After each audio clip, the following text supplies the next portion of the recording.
Number one on the list, no surprise, is going to be Undertaker versus Shawn Michaels at WrestleMania 25. This match to me is one that I'm always going to be able to remember. I was streaming this match. I was watching it on my computer, but I had it hooked up to my television, so I was watching it on a stream that way. I had just joined Twitter, and everybody was buzzing about this match where we were sort of live tweeting it. This was back in, I want to say this was 2009, or it might have been 2010, so the very early days of Twitter, where there really wasn't that many wrestling fans on there as it is now.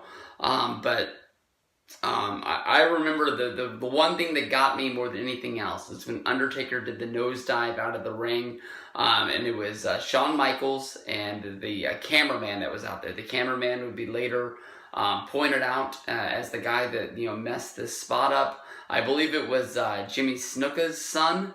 I can't remember exactly what his name was, but he was the reason that basically Taker crashed on the ground, and I didn't really know if he was dead or not. There's things that happen in wrestling that you can tell that there was no way in the world that was supposed to happen, even though there is a script and they go through the matches and everything like that to sort of kill the buzz. But I knew that Shawn jumped in the ring and he stopped the referee from making the count.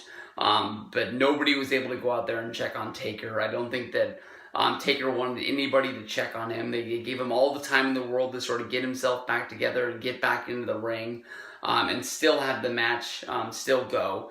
But I didn't understand why Shawn didn't want the streak to end via count out. But I think that he wouldn't be able to look himself in the mirror if that's the way that the streak actually did end. I think Shawn wanted to sweet chin music him and get the pin 1, 2, 3 there in the middle of the ring, and that's the way that the streak finally ended.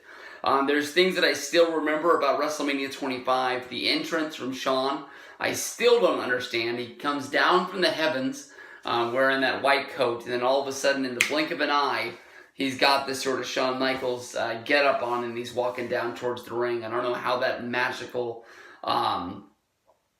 costume change happened, but this is one of the best matches to me. I mean, I started this match out watching it on the couch, ended up watching it on my knees, just basically feet from the television, and just sort of not knowing what was going to happen. And the second that it was over and Undertaker got the win, it was a sigh of relief, and just thank God. There was no way in the world I actually thought we were going to see Shawn versus Undertaker again at WrestleMania 26. But of course, everybody can remember at the Slammies, when even he was out there in his DX getup, and nothing was really pointing them going in that direction. Shawn would challenge the Undertaker one more time. He would show up at the Royal Rumble, trying to go out there and win it, because he knew that was the one way he was going to be able to challenge him. And then, of course, when Shawn jumped up in the SmackDown Elimination Chamber match and made sure that Undertaker lost, so he would not be the champion to fight at WrestleMania, I honestly thought that it was just straight genius to set up 26. But I'm always going to remember 25 being the better match. I started going at 26, but for the reason of saying I was glad to see, I would have been able to see Undertaker versus Shawn, I wish 25 would have been my first WrestleMania.